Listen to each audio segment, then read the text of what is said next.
Good morning, good afternoon, or good night. Hi, my name is Mitchell Coleman, and I am an alcoholic. Doing one of these at nighttime feels nice.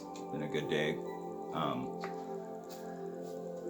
I guess it doesn't matter what time of day I do it. Eventually, someone might see this, and it doesn't always have to be on the day that I do it. But today's daily reflection is for October 20th, titled Solace for Confusion. Obviously, the dilemma of our wanderer from faith is that of profound confusion.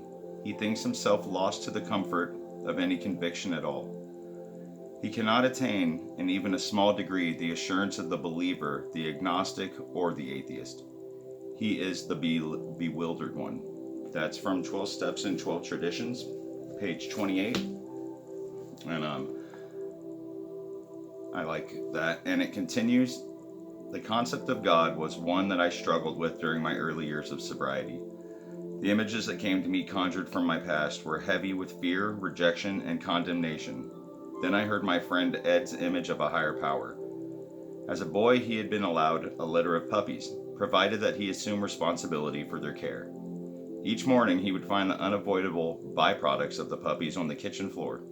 Despite frustration, Ed said he couldn't get angry because that's the nature of puppies. Ed felt that God viewed our defects and shortcomings with a similar understanding and warmth. I've often found solace from my personal confusion in Ed's calming concept of God. That one is really cool because I've definitely been there. I think a lot of us are. It is a touchy subject, talking about a higher power and God. And it's, for me, very important to have that.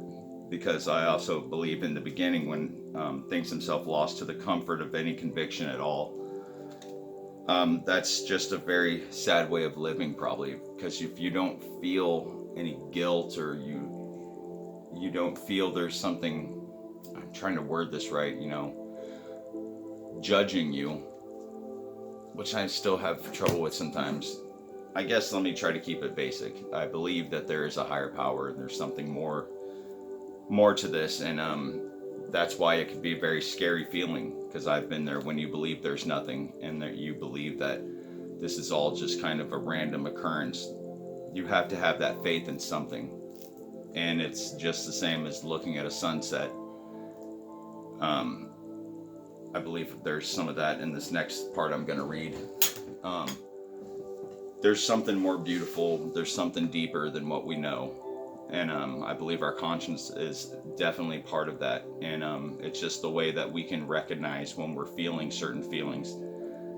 There's something deeper than just our thoughts and our brain. And that's what I also believe our temptations are, our cravings and our lustful natures and stuff. It's a thought. It's a thought in our mind. And we can look at that thought beyond the thought. And whatever that is, I believe is our spirit, a higher power, a consciousness. It's a great thing. So I do remember times where I was atheist for a while, but I was younger, and for some reason I thought that was cool to be atheist. I don't believe in God. And in my mind I really did.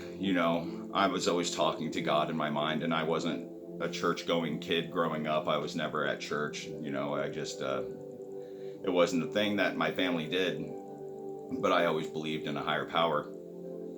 I remember totaling a car once, driving from Oklahoma to, Arkansas to California, and I fell asleep and crashed into a semi, and I woke up so angry. I was like 19, and I just started punching the dashboard, and I was like, why would you do this to me, God? Why would you do this? And then the highway patrolman shows up, and he sees the car, and I'd never totaled a car. I'd hardly ever drove at that time. And I'm just like, still very angry. And he asked me, are you not hurt at all? And I was like, no, not at all. No scrapes, no scratches, nothing, And my car was totaled. And he was just amazed by it and was telling me how just like a couple hours before someone had gotten into an accident and had died. And then I think about this later in life where I'm just like, I was angry at God because I crashed my car, and not the fact that I had not gotten hurt in that accident, totaling my car. But anyway, that also brings me to another one I wanted to talk about, humility, from the As Bill Sees It book. We found many in AA who once thought, as we did, that humility was another name for weakness. They helped us to get down to our right size. By their example, they showed us that humility and intellect could be compatible provided we placed humility first. When we began to do that, we received the gift of faith, the faith which works. This faith is for you too. Where humility formerly stood for a forced feeding on humble pie, it now begins to mean the nourishment ingredient that can give us serenity. And it's that humility as well that I talked about, I believe yesterday, that we're not in control of everything, and it's nice to give that power to something greater than ourselves. And it is humility, and we have to be humble about our weaknesses, and just accept that we aren't in control and we can receive the help that we need. We just have to be willing to ask people for it. Life is a beautiful thing. I'm just having a great night tonight. I get to be home. I have a great job. I have a wonderful family. I have 2 amazing daughters. I'm just so in love with life right now, and very fortunate to be alive. And I just heard yesterday that a good friend growing up in Ventura has passed away from an overdose.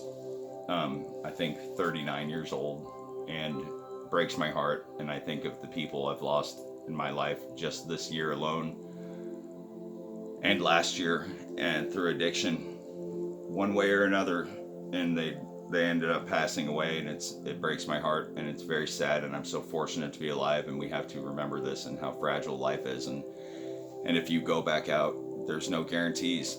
It's a hard thing, it's a struggle, and I just wish the best for everyone. And I can only hope that when I make these videos, it does potentially help someone. That's all I want. I don't want people's families to have to hear about their loved ones dying from something like addiction. Death is a natural thing, but we don't have to speed up the process any in a way of addiction or something related with addiction. It's just not natural, and it's sad, and the family has to go through that heartache.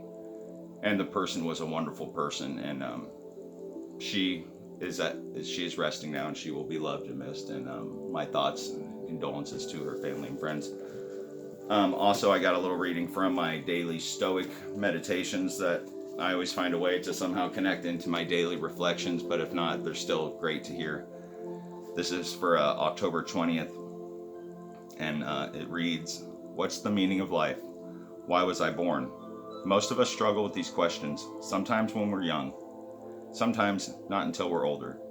Rarely do we find much in the way of direction, but that's simply because we missed the point.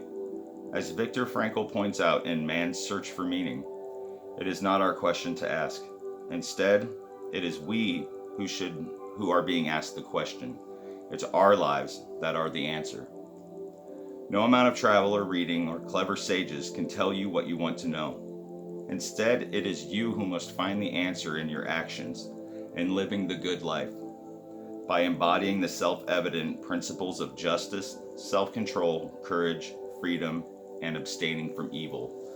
I love that so much because I've said before, people have midlife crises and whatnot, and I tend to be going through a midlife enlightenment of some sort, where I'm just so amazed with life, and it's very confusing, and you find yourself asking these things. What is the meaning of life? What's gonna happen after? And it's true. No one can truly tell you that. You have to answer that for yourself. You can believe in a certain religion, and that's a whole nother thing, which I don't want to get into, but the meaning of life is what you make it. What is important to you? What will be said about you when you're gone? What would you want on your tombstone? It's just a list of your virtues, your good things that you've done. You don't want to be remembered as something bad, but it truly is.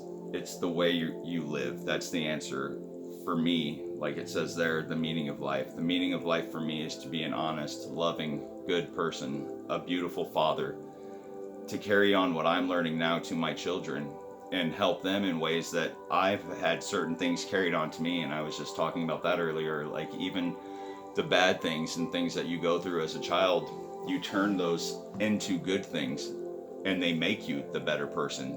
Had I not went through certain things as a child, I would not be who I am today. And that's again where you look at it as a perspective, because I could play victim, I could play sad, woe is me and all that, but instead I've taken that and turned it into something positive, and it now helps me, and I can now be the best father I possibly can be to my two girls. I just love that a lot. Life is a beautiful thing, and I guess that's all I really got for tonight. I hope you guys are all doing well. Love you. Stay positive. Stay healthy, and you know, not get too crazy out there with the COVID stuff. That actually is pretty darn scary.